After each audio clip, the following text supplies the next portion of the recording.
आदेश दीजिए मुझे क्या करना है। राम जी ने कहा मना तो नहीं करोगे? नहीं, आपकी आज्ञा में सिर पर रख रहा हूँ। राम जी ने हाथ जोड़ लिया, सिर पर न रखना, सिर में गंगा बैठी है, कब बहा कर लेकर चली जाए, पता नहीं किस कोने में पहुंच जाए मेरी आज्ञा। आपका तो भरोसा नहीं, आंख बंद कर लो कि मेरी आज्ञा बह जाए तब। तो भगवान शंकर ने कहा आपकी आज्ञा में हृदय में धारण करता हूँ, आप जो कहोगे जरूर करूंगा। तो राम जी ने क्या बढ़िया बात कही, हे भोले बाबा, मैया सती से बिछुड़ने में कारण मैं बना था। अगर उन्होंने सीता जी का रूप न बनाया होता तो आपने त्यागा ना होता, बिछुड़ने में कारण मैं बना था। अब सती मैया शरीर त्याग चुकी है, पार्वती जी के रूप में आ गई है। मैं ये चाहता हूं तो कि मिलाने में कारण मैं बनूं। भगवान शंकर ने हाथ जोड़ लिया, दूसरा विवाह करवाओ। विवाह सुनने में अच्छा लगता है, बड़ा डेंजर। अनुभवी लोग बैठे हैं, हाँ, घर के मार बहुरिये जाने, बताते नहीं है कोई।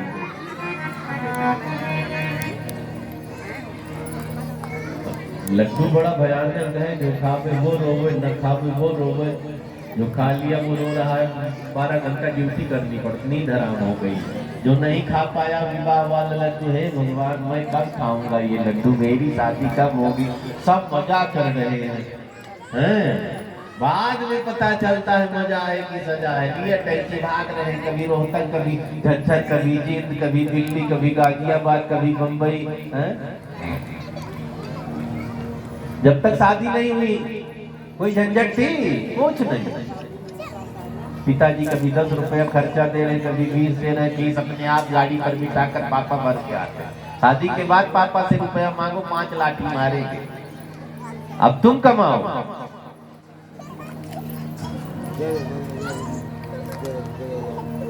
ऐसे में विवाह को हमें होना तो सबका है, जरूरी है, बहुत सुंदर ढंग से निर्वाह करना चाहिए। विवाह एक व्यवस्था है, तो नर नारी को जोड़ा बनाया गया। हमारा जोड़ा दिव्य होगा तो हमारे घर अच्छी संतति संतानें उत्पन्न होगी। ऋषि महात्मा साधु संत भगवान भी आ सकते हैं अगर हमारी गृहस्थी अच्छी है। गृहस्थी खराब है तो खराब संतानें उत्पन्न होगी। बोली शंकर भगवान की जय हो। भोले बाबा ने कहा दूसरा विवाह। राम जी ने कहा हाँ, मना नहीं करना, अगर मालिक मानते हो तो मैं जो कह रहा हूं करना पड़ेगा। हाथ जोड़ लिया, सिर लटकाए, जो कहोगे वही होगा, आज्ञा हृदय में रख ली।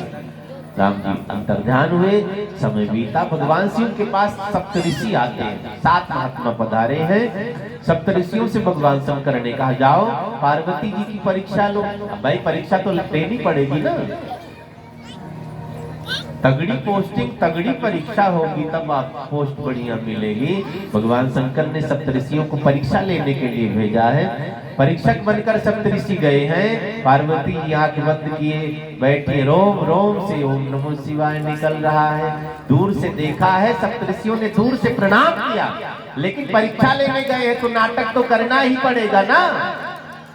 सप्तऋषियों ने जगाया पार्वती जी को, बेटा इतना कठिन तब क्यों कर रही हो जबकि इन्हें सब पता है, लेकिन सुनना चाहते। सप्तऋषियों ने कहा किसकी आराधना कर रही है? कहीं अमराधव का तुम चाहूं, हम सन सत्य मरम हे देवी, इतनी कठिन साधना क्यों कर रही है? शरीर को सुखा दिया, कहीं अमराधव, और क्या पाने की इच्छा है? सही सही हमसे बताओ। अब पार्वती जी संकोच में पड़ गई। पुराने समय की बात है, अगर लड़कियों के सामने ब्याह की चर्चा करो तो लड़कियां छुप जाती थी, लड़कों के सामने ब्याह की चर्चा करो तो लड़के छुप जाते थे। आज तो डटे रहेंगे, नंबर लाए कि नहीं लाए। चर्चा चल गई, नंबर नहीं लाए। शादी की बात सुनकर बड़ा अच्छा लगता लड़की लड़का को, होगा, लेकिन इतने बेशरम न बनो। हम कईयों का तो शादी भी नहीं हुए, पहले ही तलाक मैंने देख लिया। शादी पक्की हुई, फोन शुरू हो गया, बीच में झगड़ा हो गया, बीच में ही तलाक हो गया, शादी भी नहीं हुई।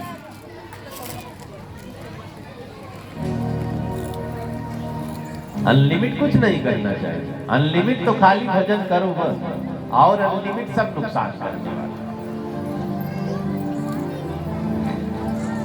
अनलिमिट काम करो तो भी खतरा है, अनलिमिट खा लो तो भी खतरा है, अनलिमिट रुपया हो जाए तो खतरा, इनकम टैक्स वाले चढ़ाई कर देंगे। अनलिमिट हर चीज खराब है, अनलिमिट खाली भजन ही ठीक है, जो परमात्मा को बुलवाएगा। कब? जब अनलिमिट होगा तब। भगवती पार्वती से सप्तऋषियों ने कहा इतनी कठिन साधना क्यों कर रही? सप्तऋषियों ने जब पूछा तो पार्वती जी ने घुमा घुमा करके बताना शुरू कर दिया, बाबा मैं असंभव को संभव करना चाहती हूँ। सप्तऋषियों ने कहा और क्लियर करो। जैसे कोई सागर पर मकान बनाना चाहे, समुद्र में जमीन नहीं होती है, बिना नींव के मकान कहाँ बनेगा? मैं वो करना चाहती हूँ।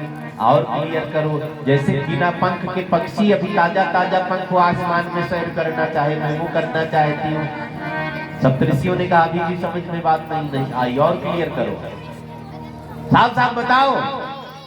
कहीं अवराधम का तुम चाहो, हम सन सत्य परम किनका। जब जिद करने लगे सप्तऋषि, पार्वती जी ने कहा हम भगवान शिव की आराधना कर रहे हैं। क्यों कर रही हो? उन्हें पति के रूप में पाना है, इसलिए तब कर रही हूँ। अब ये परीक्षा लेने गए तो परीक्षक कठोर माना गया। दुश्मनी नहीं होती बच्चों से टीचर की। अगर टीचर ने मारा है डंडे से तो दुश्मनी थोड़ी ना, हमने कोई गलती की होगी, तुरंत सिखाया। तो पापा लोग भी उल्टे हो गए, पहुंच गए, इतनी हिम्मत मेरे बच्चे को मार दिया, जेल करवाऊंगा तक। दुश्मनी नहीं है। अगर बच्चों को डांट रहे टीचर तो उनका भविष्य जुड़ा है, डांटने दो और कह दो 5 लाठी मेरे सामने मारो।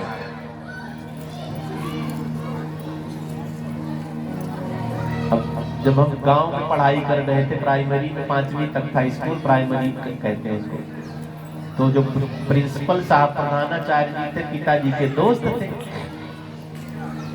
तो मैंने पिताजी से कहा थोड़ा प्रधानाचार्य जी को बता दीजिए, रोज मारते हैं। तो मैं इतने थोड़ा कमजोर थे, उनका काम मैं पूरा ही नहीं कर पाता, तो रोज 5-6 घंटा पड़ जाता। तो पिताजी आए दूसरे दिन, जब मैंने कहा कि थोड़ा मदद करो, समझाओ, आपके दोस्त हैं। पिताजी पहुंचे, चाय नाश्ता प्रिंसिपल साहब ने करवाया, सारी बात बताई। कल तो बेटे ने आपकी शिकायत करी। क्या शिकायत करी? कि रोज मारते हैं। तो उन्होंने कह दिया मैं इतना कमजोर है, काम भी नहीं करता। पिताजी ने कहा डंडा अगर कम पड़ेगा तो मैं भिजवा दूंगा। अब मेरी तो आंख फटी की फटी रह गई। ये मेरी मदद करने आए कि दुश्मनी अदा करने आए? ना आते तो ठीक था, 2 ही डंडा मारते थे, सबसे 5 मारने लगे। तो टीचर की दुश्मनी नहीं होती है, माता पिता बच्चों को डांटे के दुश्मनी है नहीं, भविष्य जुड़ा है। सप्तऋषियों ने थोड़ा कठोरपन दिखाया है, जबकि ये परीक्षक बनकर भोले बाबा ने ही तो भेजा है। सप्तऋषियों ने कहा कौन से भोलेनाथ? पार्वती जी ने कहा कैलाश वाले। अरे पगली, तुझे किसने बता दिया उसकी पूजा कर, उससे ब्याह कर? हमने तो सुना है उसकी एक शादी हुई थी और पत्नी ने आग लगा लिया। अब कोई कमी रही होगी ना, तब तो आग लगाया। लड़ा रहे हैं, परीक्षा लेने, मन हल्का हो तो छोड़ देगी, मजबूती से पकड़ रखा है तो नहीं हटेगी। हमने सुना उनका सती जी से ब्याह हुआ था, सती जी को ऐसा डांटा, योगाग्नि में जाकर जलकर भस्म हो गई। हमने सुना उनके पास घर भी नहीं, हमने सुना खाने को दाना नहीं, हमने सुना पहनने को कपड़ा नहीं। अब आप अकेले रहो तो चाहे जहां रह लो, शादी ब्याह होगा, बच्चे होंगे, उनके लिए घर मकान गाड़ी घोड़ा सब चाहिए। उनके चक्कर में ना पड़ो। हमने ये भी सुना है बहुत नीच है, शमशान में रहता है, चीता की राख लपेटता है, मुर्दे की खप्पर में पानी पीता है, मुंडों की माला पहनता है। अघोरी है। पार्वती जी सुन नहीं है सब। सप्तऋषियों ने कहा हमने तुम्हारे लिए बढ़िया लड़का खोज रखा, छोड़ो इसको। बताऊं कौन है, बता दो जो मन में हो। दूषण रहित सकल गुण राशि, दूषण रहित सकल गुण राशि, दूषण रहित सकल गुण राशि, दूषण रहित सकल गुण राशि। श्रीपतिपुर वैकुंठ निवासी, श्रीपतिपुर वैकुंठ निवासी, श्रीपतिपुर वैकुंठ निवासी, श्रीपतिपुर वैकुंठ निवासी। हमने तुम्हारे लिए बहुत सुंदर लड़का देखा है, कौन है बताऊं। दूषण रहित मतलब एक भी अवगुण नहीं है, सकल गुण राशि मतलब सर्वगुण संपन्न है। नाम भी बता दो। सप्तऋषियों ने थोड़ी सी भूल कर दी नाम बताने में। क्या बताया? श्रीपतिपुर वैकुंठ निवासी। श्रीपति माने लक्ष्मीपति, वैकुंठ के निवासी। बहुत बढ़िया बात कही है। तो श्रीपति मतलब लक्ष्मीपति। पार्वती जी समझ गई, लक्ष्मी के पति है तो मेरे पति कैसे बने। अब कमी लड़कियां ये बात पसंद करती, मेरी शादी जहां हो सौतन पहले ही बैठी रहे, कोई चाहेगा? पार्वती जी सब समझ गई। पार्वती जी ने कहा हमें आपका बताया लड़का नहीं चाहिए, हमें हमारे माता पिता हमारे गुरु ने बता रखा है। कौन है तुम्हारे गुरु? गुरु का नाम बताओ। मेरे गुरु नारद हैं। फिर ताली पीटने लगे सप्तऋषि। सप्तऋषियों ने कहा वो नारद जो गली गली घूमता रहता है, हाँ वो नारद जो लड़ाता भिड़ाता रहता, हाँ वो नारद जो सबका घर उजाड़ता रहता है, हाँ। अब जिसने किसी का घर न बसाया हो तुम्हारा कैसे बसाएंगे? उनको गुरु मान लिया। तो पार्वती जी ने बहुत मजबूत बात की है। जिसको अपने गुरु के वचनों पर भरोसा नहीं है ना, सिद्धि नहीं मिलेगी। गुरु के वचन प्रतीति न देवी, गुरु के वचन प्रतीति न देवी, सकल सुगम न सुख सिद्धि ते, सकल सुगम न सुख सिद्धि ते। नारद वचन नाम परिहर हूँ, नारद वचन नाम परिहर हूँ, बसत भवन उजरत नहीं डर, बसल भवन उजर नहीं डर।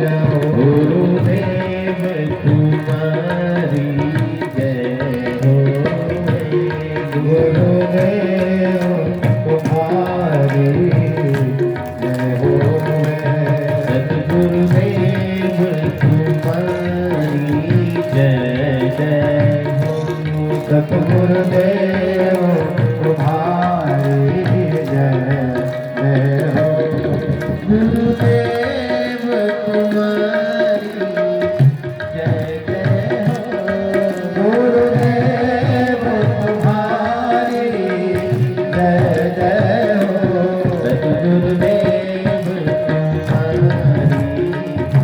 जय जय हो, सतगुरुदेव तुम्हारी जय जय हो, सतगुरु भगवान की जय हो।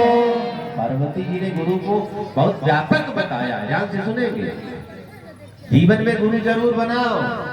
कई लोग बूढ़े हो चले अभी नामदान नहीं ले, नामदान जरूर लो। जो आपको स्वभाव प्रभाव से पसंद आवे नामदान फट से, क्योंकि हम आप दान पुण्य कथा भागवत पूजा पाठ सब करते हैं, लेकिन फल नहीं मिल रहा। कारण है अभी आप ब्रांडेड नहीं हुए। ब्रांडेड चीजें महंगी बिकती हैं।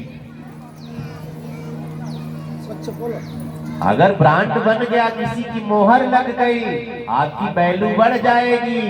कुत्ते दो तरह के होते हैं, एक पालतू दूसरे फालतू।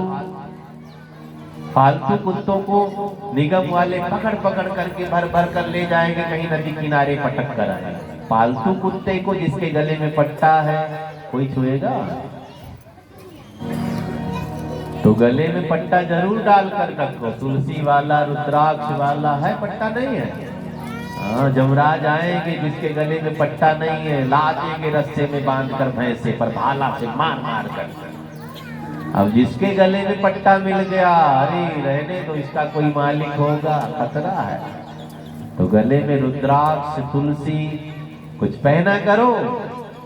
अब वैसे नहीं, अगर गुरु के द्वारा बांधा गया तो और फल देने वाला है। जब नाम दान हम लेते हैं तो गुरुदेव कान में नाम बोलते हैं, गले में कोई माला डालते हैं, फिर हमें जल्दी सिद्धि मिलती। पूजा पाठ भी करते, व्रत उपवास भी करते, दान पुण्य भी करते, कथा बात, खाली छोटी सी कसर रह गई है वो भी करके आते। जब अच्छा काम करेंगे तो पूरा का पूरा फल मिलेगा। सदगुरुदेव भगवान की जय। 2 लाइन में गुरुदेव को स्मरण कर लेते हैं। नन्हा सा फूल हूँ मैं चरणों की धूल, नन्हा सा फूल हूँ मैं चरणों की धूल हूँ मैं, नन्हा सा फूल हूँ मैं चरणों की धूल हूँ मैं, नन्हा सा फूल हूँ मैं चरणों की धूल हूँ मैं। आया हूँ मैं तो तेरे द्वार, गुरु जी मेरे पूजा करो स्वीकार, गुरु जी मेरी पूजा करो स्वीकार। और एक बात है, नाम दान लेने के बाद और कथा सुननी चाहिए, लेकिन यहाँ कई जगह मैंने सुना है, कहो कथा में चलना है कंठी दिख, मैंने तो नाम ले रखा है, हवन करवाने को मैंने तो नाम ले रखा है, पितरों को भोग लगाने को कहे तो मैंने तो नाम ले रखा है। अच्छा, गुरु ने मना किया था कथा ना सुनना? मना किया था? नहीं मना किया। गुरु ने मना किया था पितरों की जोत में लगाना? नहीं, अपने आप गुरु बने घूम रहे हैं। कहीं गुरु ने कहा हो कथा नहीं सुनने जाना? तो बताओ, नहीं कहा है ना। तो नाम दान लेकर और कथा भागवत दान पुण्य करना चाहिए। नन्हा सा फूल हूँ चरणों की धूल हूँ, नन्हा सा फूल हूँ मैं चरणों की धूल हूँ मैं। आया हूँ मैं तो तेरे द्वार, गुरु जी मेरी पूजा करो स्वीकार, गुरु जी मेरी पूजा करो स्वीकार।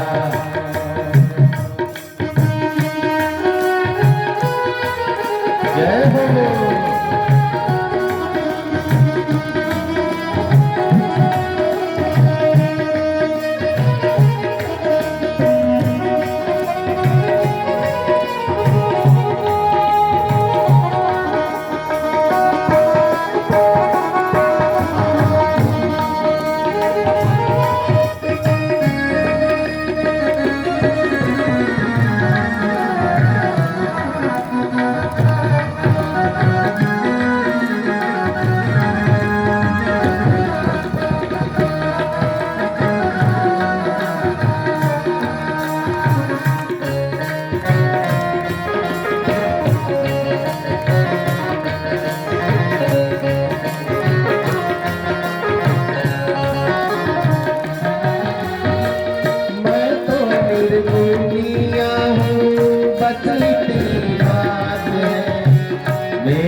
पूजा करो स्वीकार।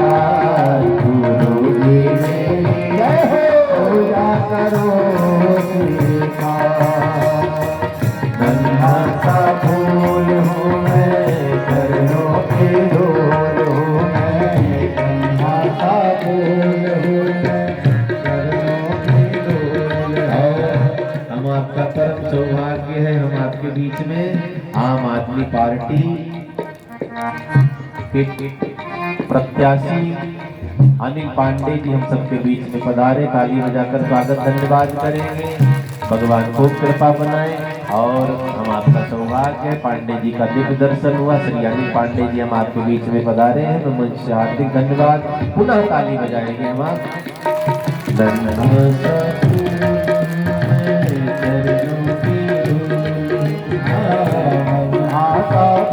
और मैं जानकी प्रसाद जी से निवेदन करूंगा, गजेंद्र भैया से मंच पर पधारेंगे, माल्यार्पण करके अतिथि का स्वागत सत्कार करेंगे।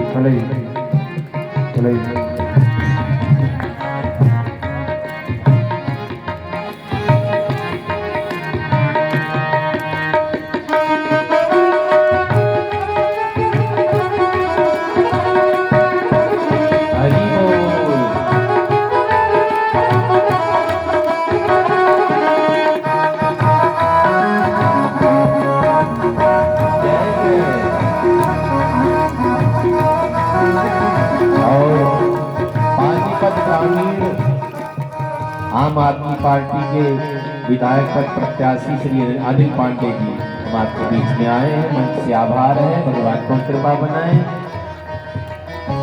और एक और प्लस पॉइंट है, पांडे जी अयोध्या वासी है, पुनः ताली बजाएंगे आपके लिए।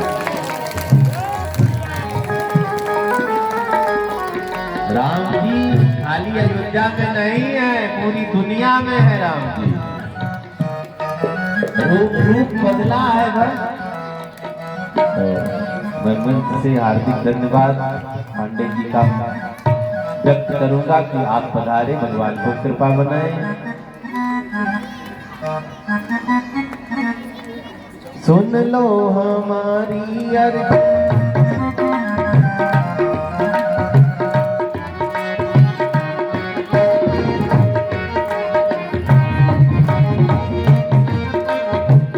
सुन लो हमारी अर्जी, हमको कुछ ज्ञान दो, जीवन को जीना सीखूं ऐसा वरदान दो।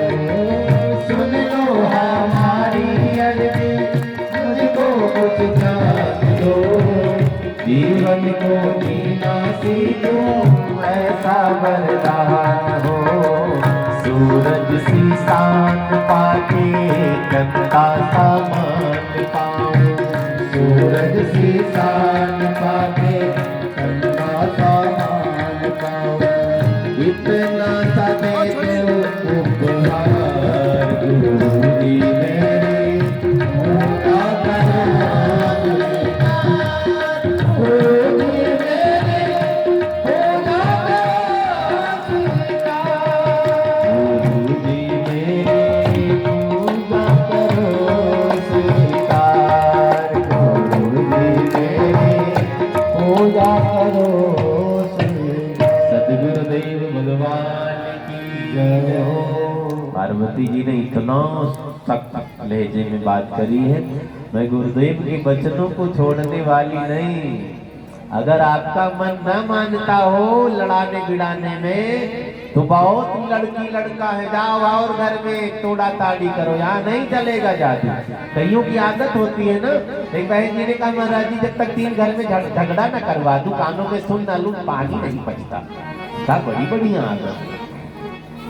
पार्वती जी ने कहा बहुत से लड़के लड़कियां हैं, जाओ वहां, यहाँ तो दाल गलने वाली नहीं। क्यों? आपके विष्णु भले ही हजारों गुण से भरे पड़े, मेरे शंकर भले ही अवगुणों के भंडार है, लेकिन महादेव अवगुण भवन, विष्णु सकल गुण धाम। यही कर मन राय रहा, यही ते ही सरकार। पार्वती जी ने कहा महादेव अवगुणों के भंडार है, फिर भी मैंने अपने हाथ को उनके चरणों में डाल दिया। गोपियों ने उद्धव को क्या कहा था? उद्धव ने कहा निर्गुण ब्रह्म की उपासना करो। गोपियों ने कहा उद्धव मन एक था, मन मोहन लेकर चला गया, चित्त एक था, चित्त चोर लेकर चला गया है। दूसरा मन कहां से लाए तेरे ब्रह्म को याद करे। ऊधो मन न भयो 10-20, एक हूतो सो गयो श्याम संग, को आराधे। पार्वती जी ने कहा भगवान शंकर मुझे स्वीकार करे ना करे, मैंने उनको मान लिया है अपना पति। एक जन्म लगे नहीं मिले ना, फिर जन्म लूंगी, फिर तप करूंगी, नहीं मिलेंगे ना, फिर मरूंगी, फिर जन्म लूंगी, फिर तप करूंगी, नहीं मिलेंगे ना, करोड़ों बार ऐसा करना पड़े मैं तैयार हूं। आजकल की पत्नियां थोड़ा सा तू मैं कोर्ट में घसीटूंगी पहले, 20 लाठी जब लगवाऊंगी पुलिस से तब कलेजे को ठंडक मिलेगी। पार्वती जी ने क्या कहा है, एक जन्म नहीं बाबा, करोड़ों जन्म लेना पड़े, पति तो मेरे भोले बाबा ही होंगे। कोटि जन्म लगी रगर हमारी, बरहु संभु न करा।